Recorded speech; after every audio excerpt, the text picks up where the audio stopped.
talking about marriage.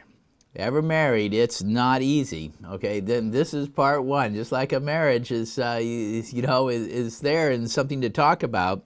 Oh, what is the state of marriage at the beginning here of the 21st century?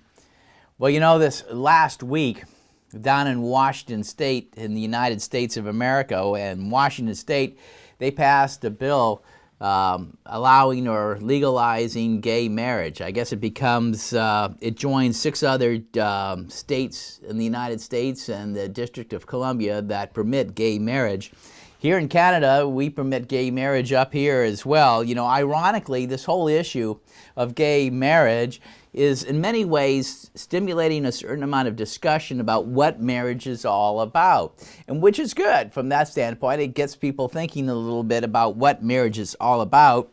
Arguably, when you're trying to understand what is by its very nature a human adventure, it's a human adventure in which you have 2 people who are undertaking to really participate as part of a reality live-action drama. Well, it gets to be sometimes profound and sometimes complex to understand what's going on and what it's all about. It's a little bit, and sometimes maybe it's like watching that TV series Lost.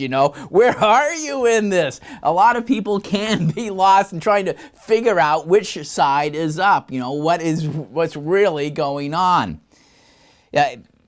Ever married? It's not easy. Marriage is sometimes a complex and a profound, institution, human institution. The goals of marriage, its purposes, its challenges, its difficulties, its success and joys, or its failure and despair tend to occupy really front and center stage in a lot of people's lives. And it affects all sorts of people. It affects schools and teachers. It affects hospitals and doctors, writers and publishers, police and prison, lawyers and judges, ministry and counselors. There's a whole supporting cast, including undertakers, friends, and extended family that get involved in the marriages of our people. And of our own marriages. Isn't that the way it works? I mean, it is a reality, live-action drama. And sometimes, sometimes it can be funny, but sometimes it can be tragic. The popular media, if you're just following what's being said in our popular media at this point in time and the public sentiment, you'd think that the state of marriage is in total disarray. Some people would argue that society's acceptance of individuals' demand for personal fulfillment has freed and allowed all sorts of irresponsible and hedonistic people to flit from one relationship to another. There are those, okay? However, marriage still seems to possess an aurora that elevates it above simply being a living arrangement, a convenient way to satisfy one's particular hormonal desires. There is an aurora of marriage that makes it different.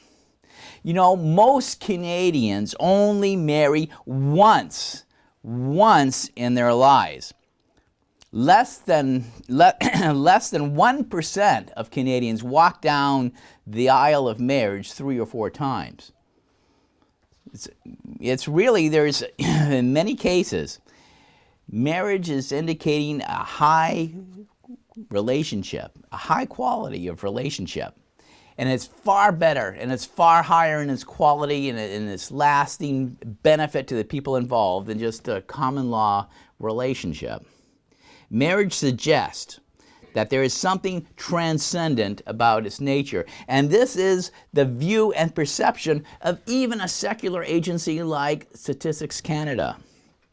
Because I'm getting some of the statistics from Statistics Canada, which is really a great source, but 9 in 10 adult Canadians, that's 89%, have been legally married only once. The people who get married and who are married in Canada, 89% have only done it one time. They've only tied the knot once. 10% of those legally married have tied the knot twice. But it's only 1% of legally married Canadians who've married 3 or 4 times. It really drops off remarkably. Statistics Canada notes that, you would expect that people who marry multiple times, that they're keen believers in the value of marriage and family.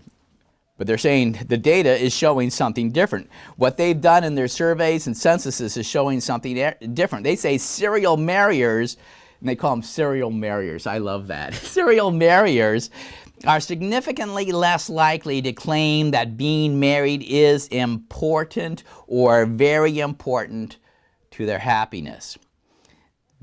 People who are serial marriers, 69% of them says that marriage is important or very important to their personal happiness. But 82% of people who've married only once say it is important or very important to their personal happiness. Expectations about marriage play a major role in determining the risk of a breakup. An emphasis on family-oriented, child-rearing relationships is much more stable than an emphasis where the marriage is focused on individually based personal fulfillment, mindsets or perspectives. That's a total and complete difference. The lack of commitment to the ideal of marriage may become a self-fulfilling prophecy. This is according to Statistics Canada. This is the way they look at it. Lack of commitment to the ideal of marriage may become a self-fulfilling prophecy. They say, since it is a key factor associated with marital collapse, people who do not believe that marriage is important to them to be happy have a predicted risk of both first and subsequent marriage failure of 170% to 330% higher than people who feel it is very important. If you don't have that commitment to the ideal of marriage, you're at least almost twice to better than 3 times more likely to get divorced. That is a remarkable figure. Are Christians any different from our society as a whole? Or does the church really just sort of mirror society? Does Christianity make really any difference to people as far as whether their marriages stick, whether their marriages endure, whether they're everlastingly married, whether they're ever married? Well, most people would agree that the church is not immune when it comes to the divorce rate. Statistics in the United States show that 60% of the people who identify themselves as Christians but who rarely attend church are divorced or will divorce. 60%. I mean, that's remarkable. They identify themselves as Christians, but it's not having a tremendous impact on their life. 38% of those who attend church regularly have been divorced. Yeah, divorce rates run somewhere in the neighborhood of 38%, after over a 30-year period to maybe into the low 40s, even on a 50-year period. But they say that 38% of those who attend church regularly have been divorced. Active conservative Protestants who regularly attend church, however, are 35% less likely to divorce when compared to those who have absolutely no affiliation. So people who just think, well, I'm Christian, but they never attend church. Well, these are the people, they are no different they are society. This is really where it's at. Nominally attending conservative Protestants, however, notice this, nominally attending conservative Protestants, that means they occasionally darken the door, are 20% more likely to divorce than people who are secular Americans.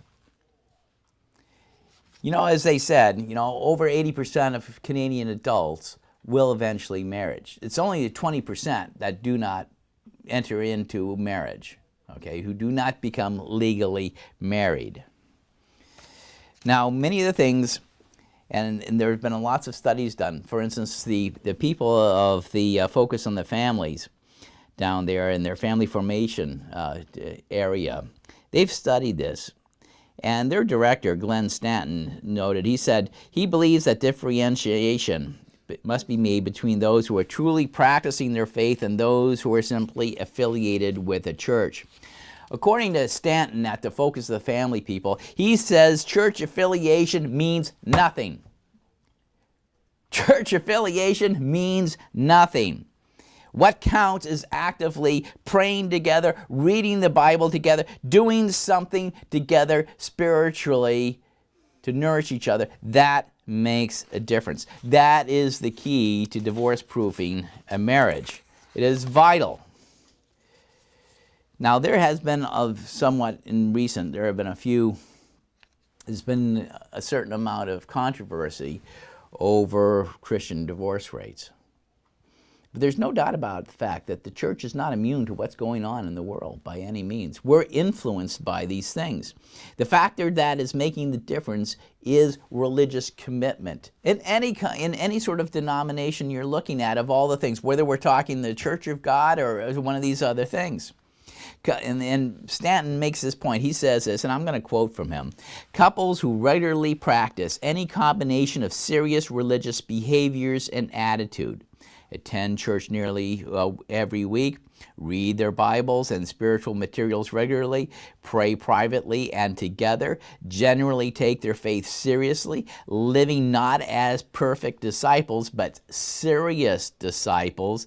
These people, Stanton is saying, enjoy significantly lower divorce rates than mere church members, the general public, and unbelievers. Well, that's what we would expect, isn't it?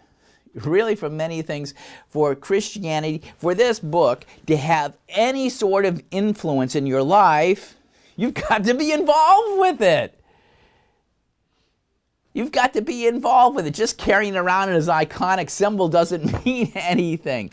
Jesus said, it's not the book. It's not that I have it in my hand that does anything to me or does anything.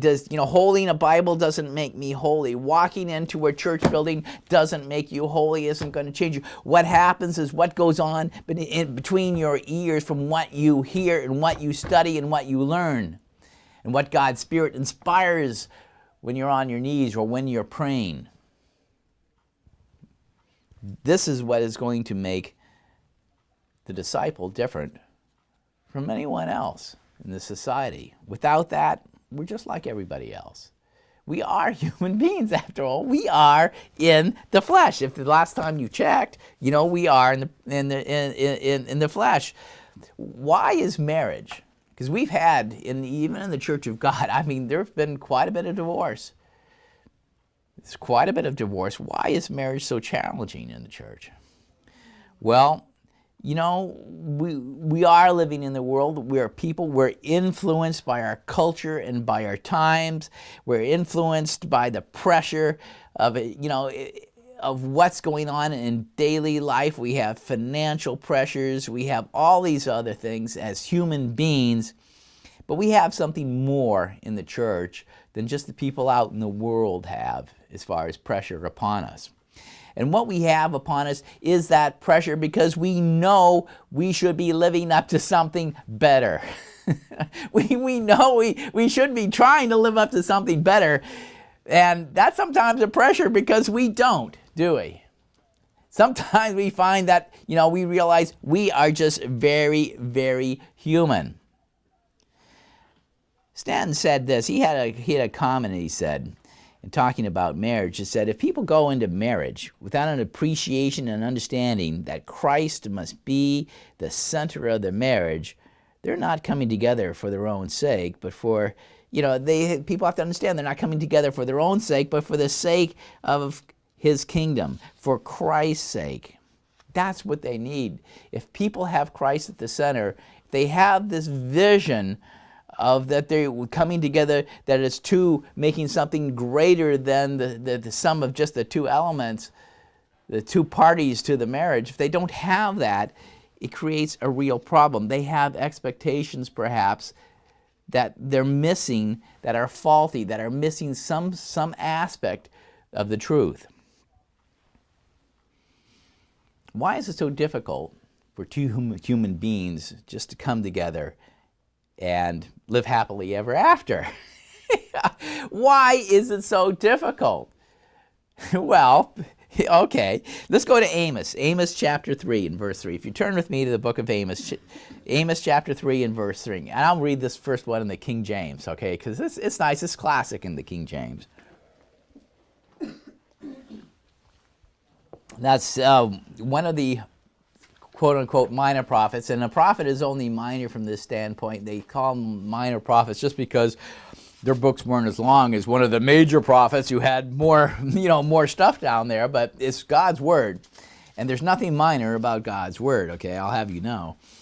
But anyways, in Amos 3, chapter 3 and verse 3, and again, this is the KJV, it said, "Can two walk together except they be agreed?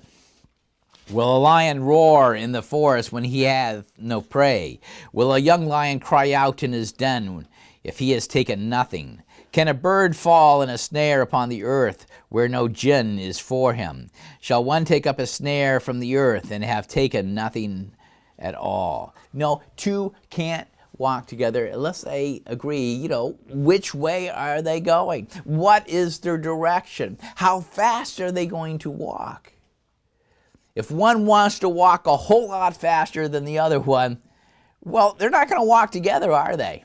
It'll be like the classic, some of the portrayals of traditional Chinese society where the man walks, straight ahead and his wife walks 10 paces behind because she dare not walk side by side with him. Okay, that's Confucian culture. Okay, that was the way that they looked at it. But that's not what our ideal has been in the West.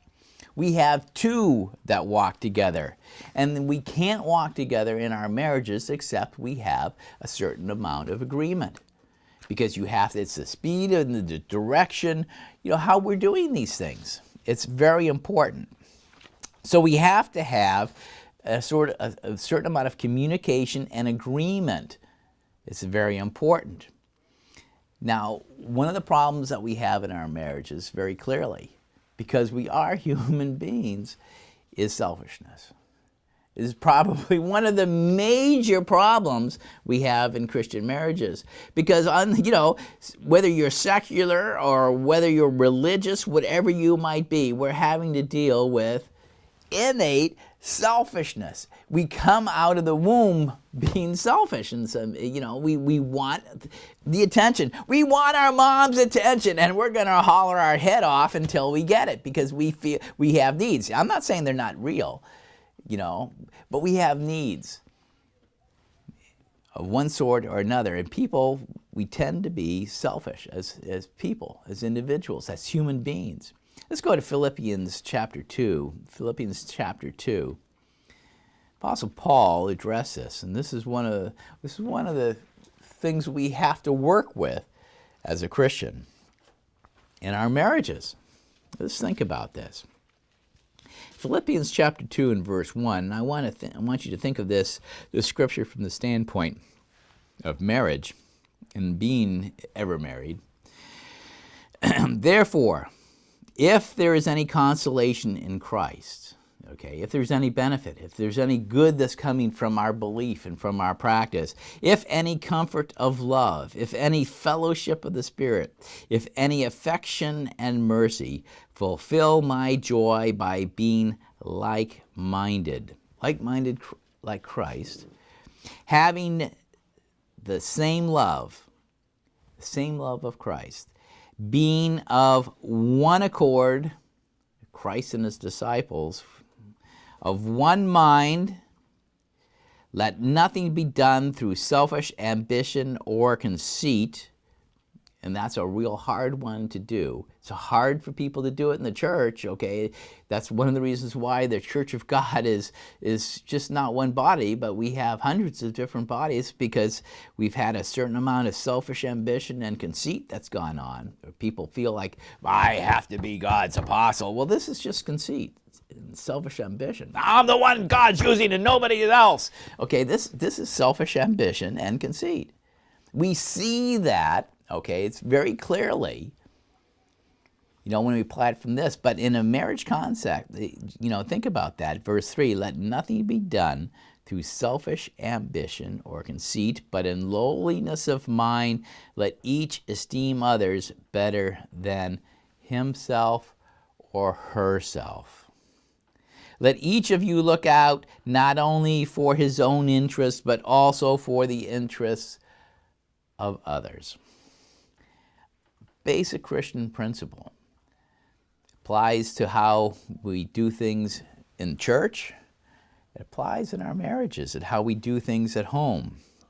We can't have this attitude, with our spouses to say, my way or the highway, buddy. Hit the road, Jack, We can't have that attitude, okay, if we want to be Christians, first of all, and if we want to continue to be married, second of all, okay? This is one of the things we have to get rid of, is a selfish ambition and or conceit. It's critically important. Newly married young people, men and women, have to get used to this. They have to get used to sharing household duties. I know many a young man, when it comes to picking up his clothes, which he may be used to, when he was single, you open the door and just drop them wherever they might be, and the dishes can pile up. Things can grow on those dishes. And he only washes the dishes when he actually needs a pot. Then he just pulls them out of the thing and washes it, and then does whatever he does and lets it sit there till the next time he needs it for the next feeding. Well, yeah, I've been in apartments like that. Well, I was also single at one time too, okay, before I got married. I remember, I haven't forgotten what I was like. And we have to work on growing from that point to something different. We have to learn to eliminate this selfish, focused, inconsiderate attitude that may come so naturally and ingrained to us. I remember one of the things when we were first married. I don't know what my wife was saying to my mother-in-law, but there must have been something, or when she came and visited and saw me in action, she must have gotten some sort of idea and clued into, yeah, here's this guy, he's 24, 25, and she looked at this and she sent my wife, my lovely wife, this little plaque, and it said, basically it was a very simple statement: this is an equal opportunity kitchen. This is an equal opportunity kitchen. That means I own the dirty dishes as much as my wife did. I own the meal preparation and cleanup just as my wife did. And that's true, okay? There's nothing written in the Bible that tells women, your job is to wash all the dishes and cook all. There's nothing in there that talks about that in the Bible. It doesn't do it. It's not there. Many of these things, it's a question of putting things together and making things happen on a day-to-day basis, being flexible, using each other's talents, being respectful of the other person, and pulling your fair share, better than your fair share, okay? Because it's not, well, she's not doing my part, and so I don't have to do my part, No, it's that I need to do as much as I can. It's a different way of looking at things, of going, as Jesus would say, the extra mile. You were obligated, okay? That whole symbol that Jesus said in the ancient world, in occupied Judea, when the Romans were the overlords, okay? When their armies were marching along the roads, they'd march along the roads. The soldiers in those days, they had to carry a lot of their own gear. You'd have to have your spears and your shield and your bow and your arrows and all this stuff. And this stuff weighed, okay? It wasn't made out of Kevlar or plastic. It weighed. It was iron, and it was wood, and it had real weight. And these guys, it was a law that they could come through a village, and they'd look at all the boys and men and say, you're giving me a hand. Here's my stuff. For the next mile, you get to carry it. I get a break.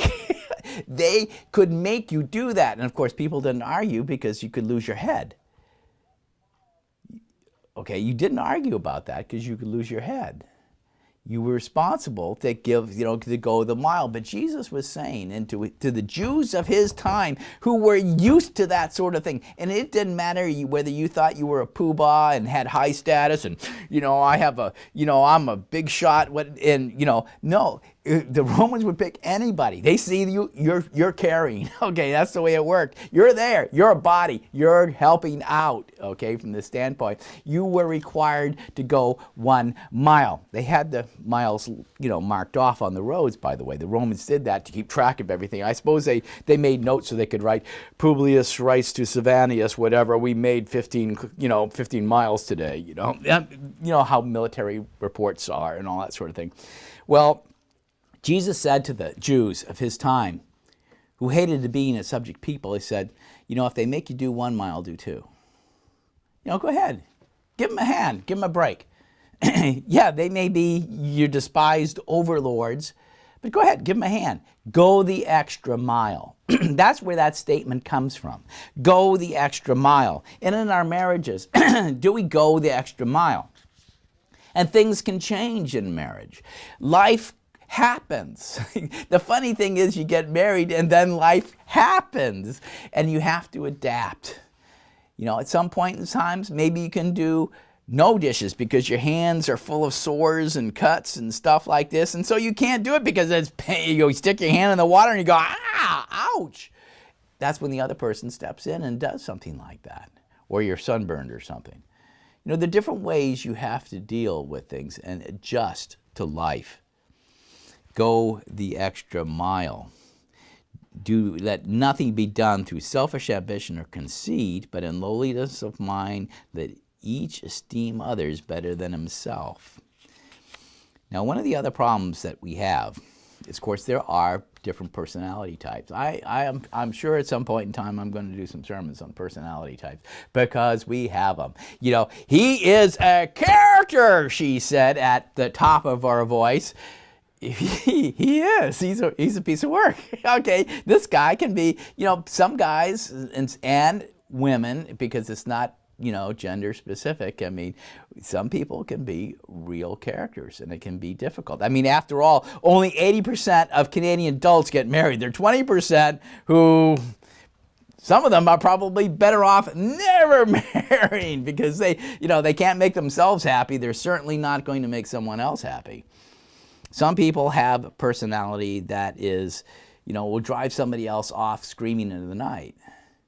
All right, this is one of the things, of course, and before you marry, you have to know, can I live with this personality? Okay, all right, can I live with this personality? Because if you have somebody who is, maybe the emotional screamer or whiner, meeting somebody who is a strong, silent type, there's going to be two forces that are like ships passing in the night. There's not going to be the communication. There's not going to be the communication. You have to have a little bit of wisdom. You definitely have to have the wisdom. Is this personality, is it going to mesh? Can we be friends? Can we be friends and not just bunkmates? I mean, really, a lot of people today, being a bunkmate is they think that's where it's really at, but no, it's not. That gets to be nothing that's ordinarily, or that's not required these days that you be married to have bunkmates, from that sort of thing. But to be married, it does take. Okay, it definitely does take having some personalities where you can be friends. It's important. Now, let's take a look. I want to see in the Bible, we have an example of the differences in personality. I want to read this here. Let's go to the book of Acts. We don't normally, in some of these, when it comes to a marriage, you may never have heard this quoted by any other minister in the Church of God as relates to marriage. But let me tell you something. If you're in ministry in combination with some other person, it's practically like being in a marriage in some ways, okay, if you're having to do things. And in Paul, in the ancient world, when they were traveling and doing these things, they had to live together. They spent a lot of time together. It was practically like being married. They weren't, okay? They weren't.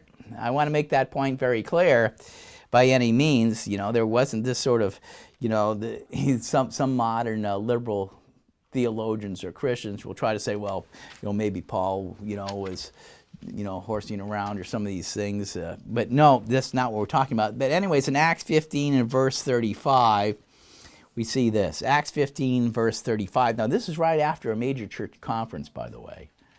A major church conference in which these two men, Paul and Barnabas, had gone up there, and they worked together very closely to make a theological point. Very closely to make a theological point. They had been working together. They had been preaching together and conducting their ministry together. They've been doing it pretty well. Except now Paul and Barnabas were staying in Antioch with many others, teaching and preaching the gospel, the word of the Lord. And after certain days, Paul sent to Barnabas, "Let's go back and see how our brethren are doing in every city where we have preached the word of the Lord." And Barnabas was determined to take with them John, who was called or surnamed Mark. But Paul did not think it good to take him, because he had departed from them at Pamphylia and did not go with them to the work. Okay, we have a difference of opinions. As a result, such a sharp contention arose between them that they parted from one another, and Barnabas took Mark and sailed to Cyprus, but Paul chose Silas and departed after being committed to the grace of their God by the brethren. And he passed through the churches of Syria and Cilicia, establishing the churches. Wow. They had a fight. And, Paul was a very, very strong personality. And Barnabas was quieter. Barnabas was the son of consolation. He was a fellow who would, he'd make it happen. He'd make things work. He even got Paul into the ministry to begin with. He found him. Said, we need to reach these Greek-speaking people, and you have the background and knowledge to do this. Barnabas did that. But then Paul, when it came time to who were they going to take as their assistant to go with them, to help them, to carry some of the load with them as they did this traveling and in their evangelistic tour, they had a major head-to-head, and it didn't work. It didn't work. They had to separate. They didn't, by the way, they didn't disfellowship each other and make a whatever, all this sort of stuff that, Church of God leaders these days, do. Church of God leaders these days, you don't agree with me, they stab you in the back, and they do say all sorts, they rumor and say all this sort of stuff. They fire them, see who can fire who, and all this sort of stuff. This is the way we do it in the church these days. It's not very Christian. But we see a lot of that going on. But anyways, Paul and Barnabas, they had a personality clash and decision. A lot of marriages, when you have strong personalities, they can be different. Paul was pretty forceful and upfront, and Barnabas was quieter and more facilitating, but he had strong beliefs. You have to understand that and see that. We're not talking about who was a Christian and who was not a Christian. These were two Christians, but they couldn't work it out. They had to separate. Sometimes that may happen in the church too, but that's obviously not the ideal by any means. Other personality types that you see, you have, the logical, science, math mind versus the artistic feeler sort. Okay, usually, of course, the scientific math mind is the guy, okay? I mean, I'm using a generality, okay? But if you go to most engineering schools, overwhelmingly they're guys.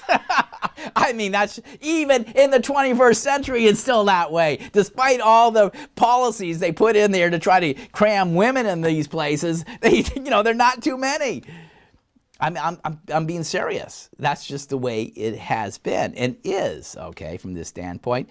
But then I can't help but think, of some of those who I've known, and I have a very specific, I'm not going to mention names because I don't want to embarrass anybody, but some people are dead and some people are alive and some people are in the fellowship of the church and some are not, but I know their stories. I know their stories, but I will not out the guilty. But, you know, or those who were, you know, those who were involved. But there were these two, and there was a fellow I knew and his wife, and they were exactly like that, and they couldn't work it out. It drove each other bananas. They couldn't make it happen.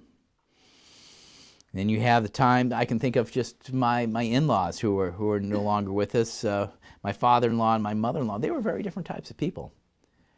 You know, my dad was, you know, my father-in-law used to be the type of guy who liked to stay at home. He enjoyed being at home, and he didn't need lots of other people to enjoy himself. He liked to go out there and work on the car or work on his projects. I mean, he had a great workbench and tools and stuff like this. He loved doing this. That's all that's really all he needed, to go to work and do his thing, come home and do some of these things.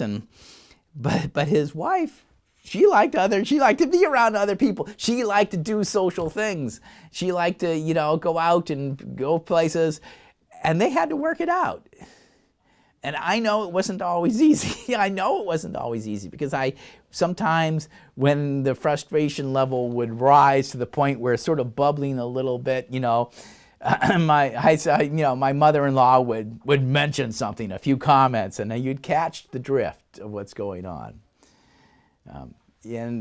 But they, you know, it's the type of thing that they had knew each other long enough. They knew how to give, how to accommodate, how to work with each other so they could continue on to what they needed to do. One of the big problems we have in our society right now is a real emphasis on instant gratification. You know, people want happiness, they want, you know, good things, they want appreciation, and they want it now. They don't want to wait for it by any means. You know, it's the sort of thing, if you don't love me or understand me right now in the way I want, I'm out of here. Okay?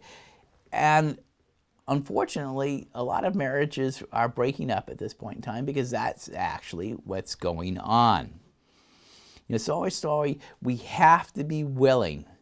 We have to be willing to accommodate and to wait and to be patient. These things are important.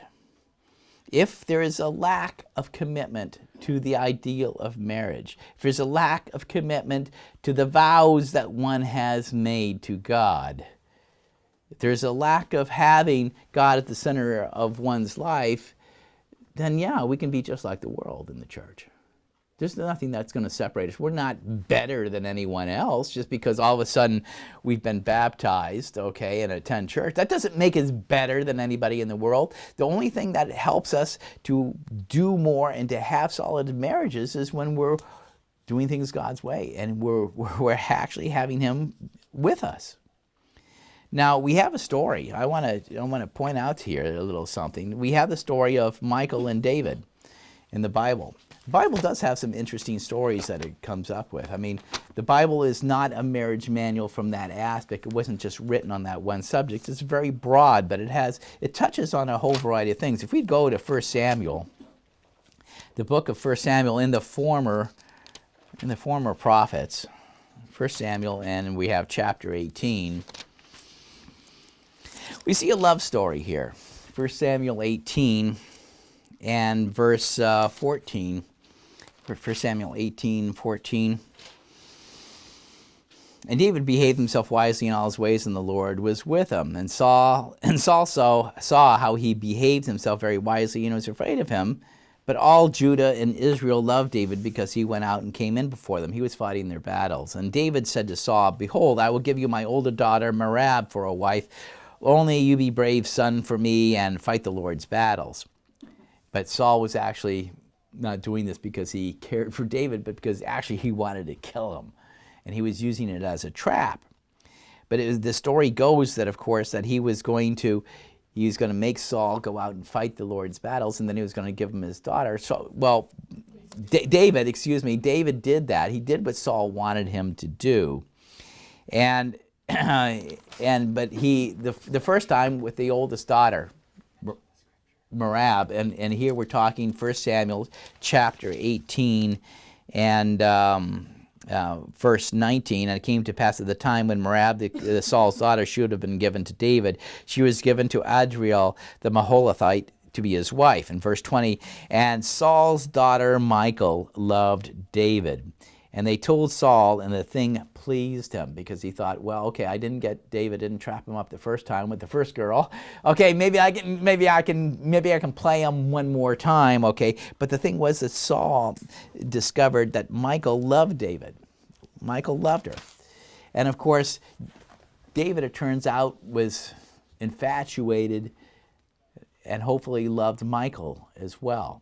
And he went out, and there's this kind of a famous story where he went out and killed a pile of the enemies of Israel. It says killed 200 men of the Philistines and brought their foreskins, because that was proof of purchase, Make sure that he got out there in the battlefield. I mean, would have been kind of strange, saying, okay, I've done what you've had. Here it is,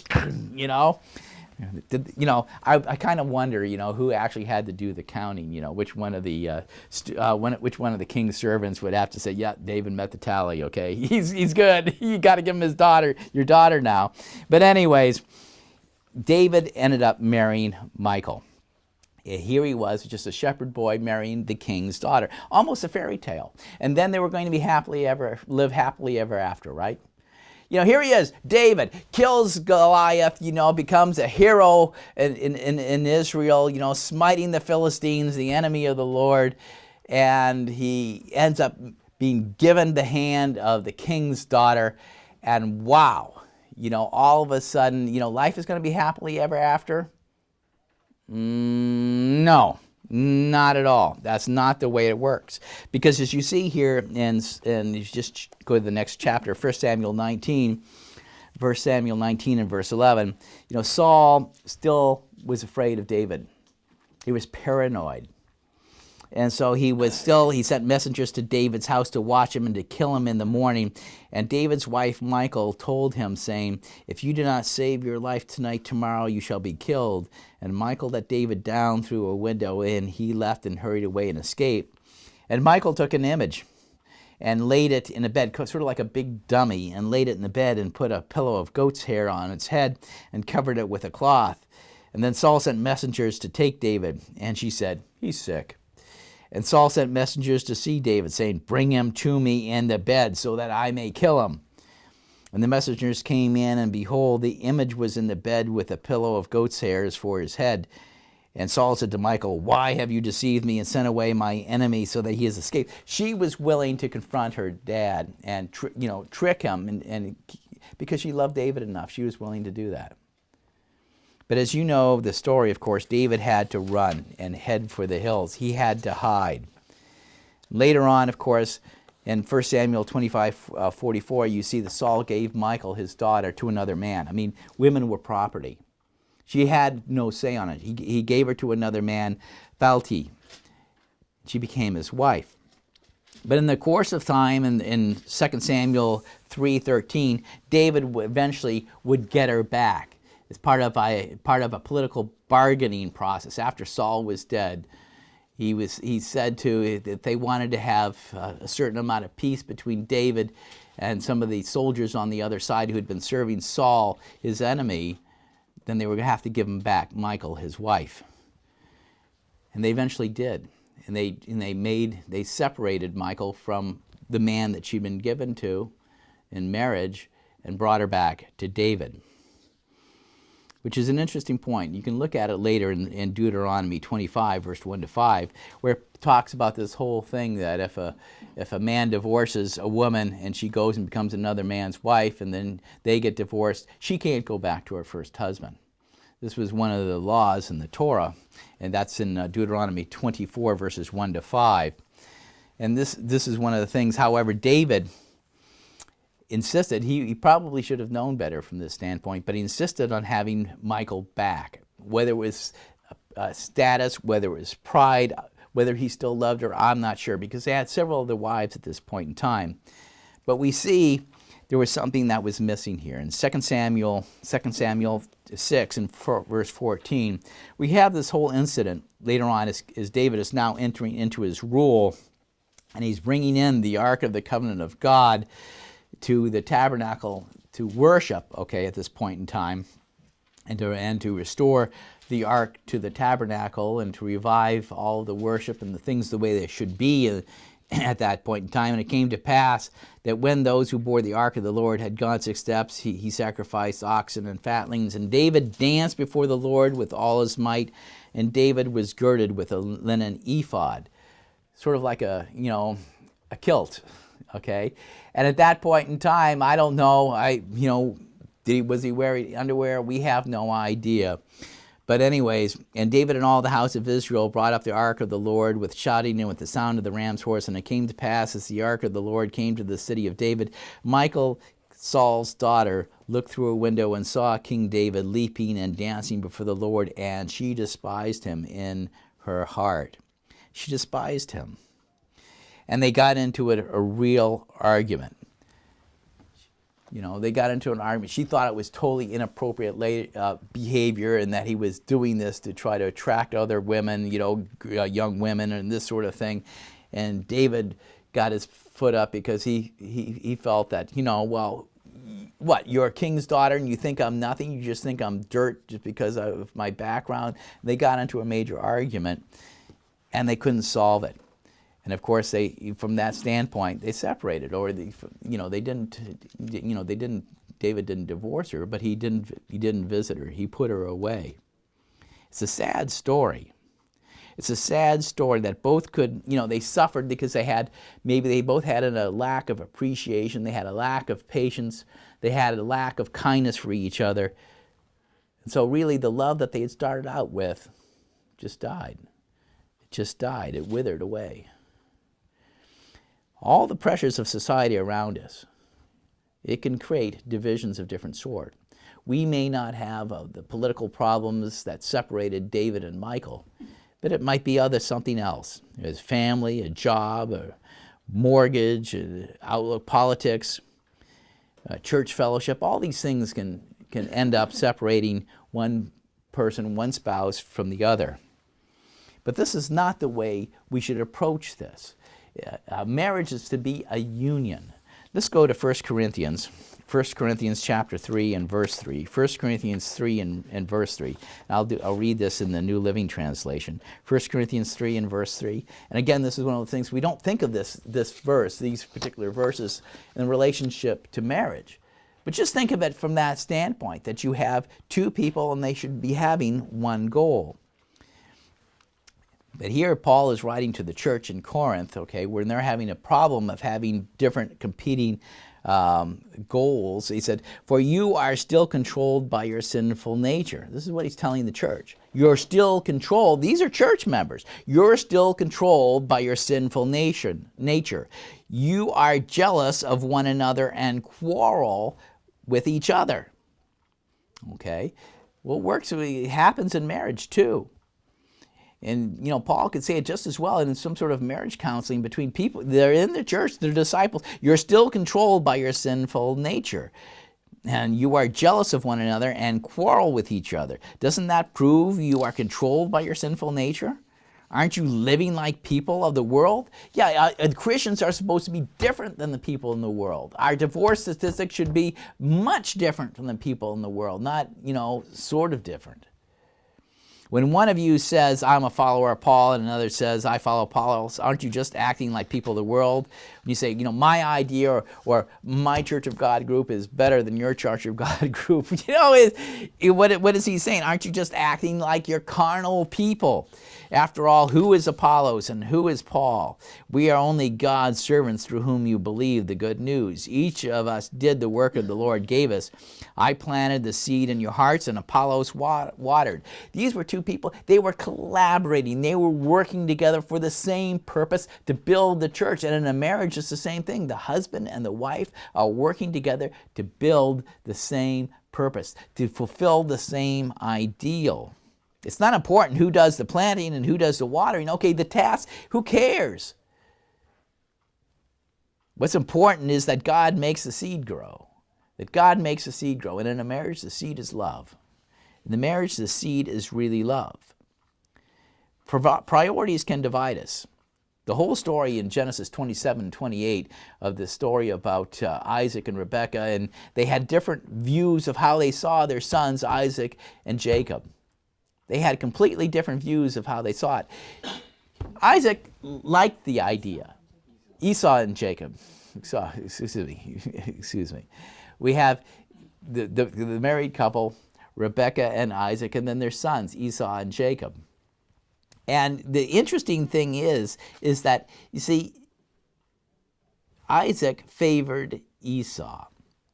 He liked Esau. He had some of these things, but Rebekah favored Jacob. But there was something in what Rebekah saw that had its more spiritual insight than what Isaac had at that point in time. Because you have this whole story that the Bible preserves, but here you had a question of priorities that were divided.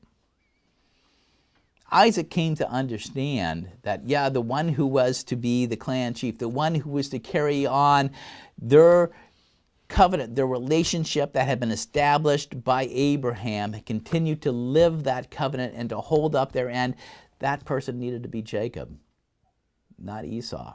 Because Esau took these things too lightly. He despised his birthright. He despised really the values of what was going there. But the problem was that Isaac and Rebekah, they weren't talking about it.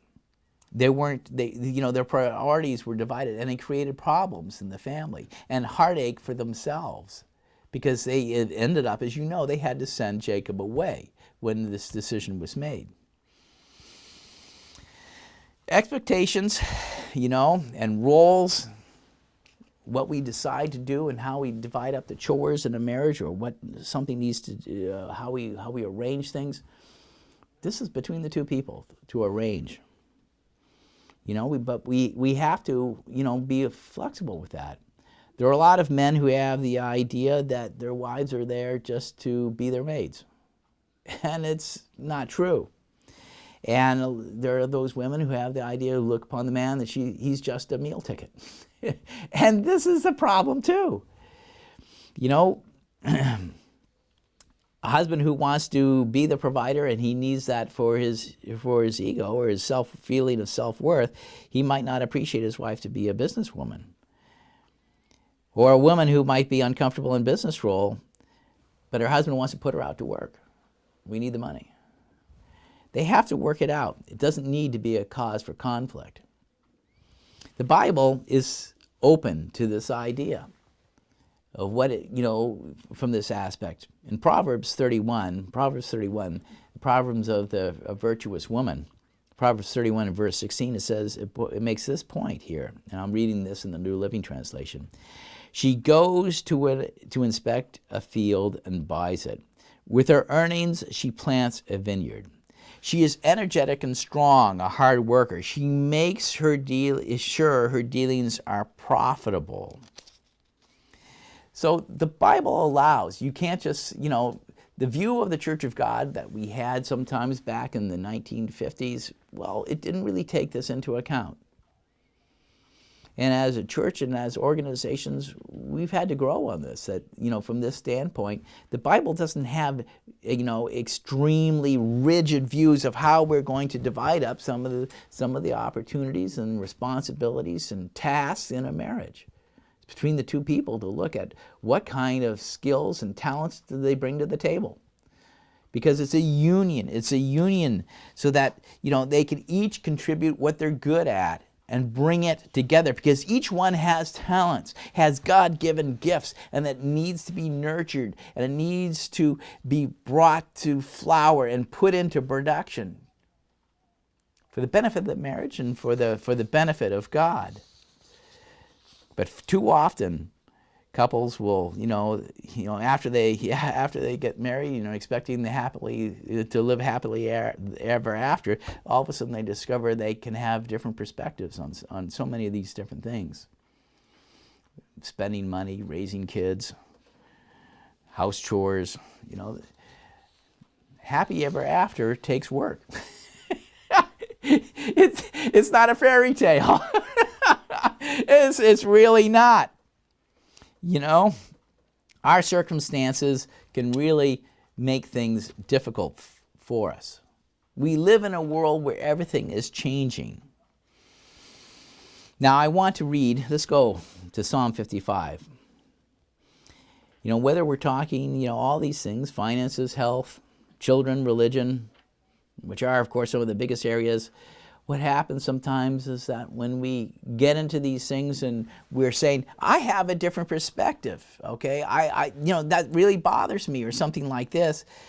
What happens is that sometimes we can turn the one who should be our closest friend and the one we love, we can, if we're not careful and we're not circumspect about what we say and what we do, we can turn people who are closest to us into our enemies, and this is a tragic thing. Let's go to Psalm 55, and I want to read in verse 12. And this is the New Living Translation.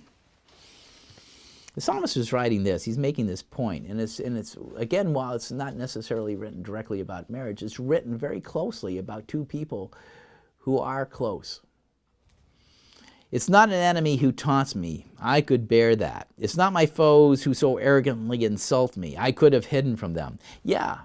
Okay, if somebody out in the street or even your boss, taunts you or says nasty things to you, you can, these things you can brush off. But it gets not so easy to do that when it's closer to home. Verse 13, instead it was you, my equal, my companion and close friend. Well, that should be your spouse, your husband or your wife. And when it comes from them, it's very, very difficult. What good fellowship we once enjoyed as we walked together to the house of God in the church. There's so many families, husband and wife, used to do that. As for my companion, he betrayed his friends. He broke his promises. His words are as smooth as butter, but in his heart is war. His words are soothing as lotions, but underneath are daggers. Because all of a sudden, instead of love, they had hate. Instead of love, they had hate.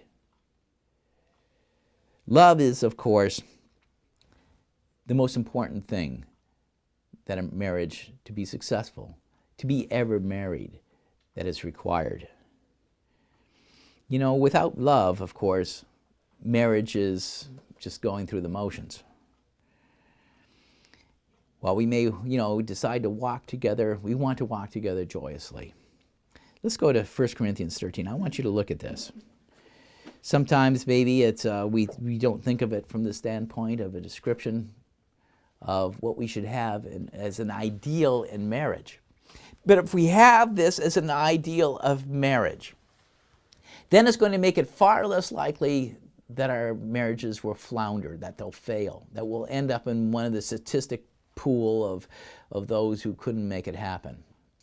In Canada, what is it? It's 13 or 14% of the adult population have been divorced. I mean, that's not talking about the number of marriages. It's about a third of the marriages, so better than a third of the marriages. Almost, 38, 39%, over long term don't make it. But the fundamental thing of always, if you're going to, if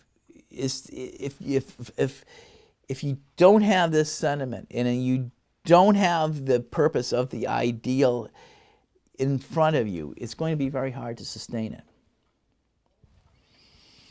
1 Corinthians 13, I'm going to want to read this in the Phillips translation. We'll start in verse 1. I like how J.B. Phillips put this. He says, if I speak with the eloquence of men and angels, okay, and in the sweet talking that men might do to begin with, and that a man and a woman can exchange when they're first getting to know each other, the words of intimacy that they'll start to express about how they feel about each other. If I speak with the eloquence of men and angels but have no love, I have become nothing more than blaring brass or crashing cymbal. If I have the gift of foretelling the future and hold in my mind not only all human knowledge but the very secrets of God, and also if I have that absolute faith which can move mountains but have no love, I amount to nothing at all. If I dispose of all that I possess, yes, even if I give my own body to be burned, but have no love, I have achieved precisely nothing. This love of which I speak is slow to lose patience. It looks for a way of being constructive. It is not possessive. It is neither anxious to impress, nor does it cherish inflated ideas of its own importance.